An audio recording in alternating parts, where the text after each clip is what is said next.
Hi, আমি Ritika and welcome to the 21st episode of my series what I it in a day. আজকে অনেক দিন বাদে what I it in a day video upload করছি। আর আজকে ব্রেকফাস্টে ছিল রুটি, তার সাথে ভিন্ডি মশালা, যেটা ম্যাগি মশলা দিয়ে বানিয়েছিলাম, খেতে বেশ ভালো হয়েছিল।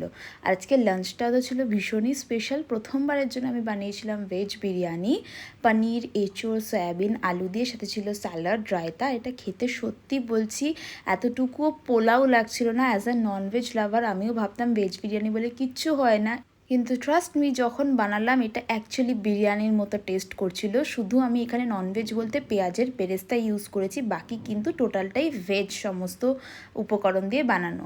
তারপরে খাওয়া দাওয়ার পর একটু ফল খেয়ে নিলাম। ফলের মধ্যে তো আমার মুসাম্বি লেবু থাকবেই, আর এখন তো সিজনাল আঙুর, তাই একটু আঙুরও খেলাম।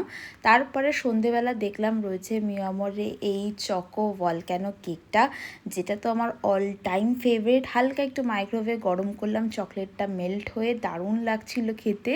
ডিনারে তো ছিল ভেজ বিরিয়ানিরই আলু আর একটু রাইস, তার সাথে আমি বানিয়ে নিয়েছিলাম চিকেন চাপ, কারণ বিরিয়ানি চিকেন ছাড়া একটু হলেও অসম্পূর্ণ, যেহেতু আমরা ননভেজ লাভার। তার সাথে ছিল স্যালাড, আর চিকেন চাপটাও তো দারুণ হয়েছিল খেতে। তো এই ছিল আজকের আমার খাওয়া দাওয়ার ভিডিওটা ভালো লাগলে লাইক করে দিও, আর আমার এই এপিসোডটা কন্টিনিউ দেখতে চ্যানেলটাকে সাবস্ক্রাইব করে যেও। বাই।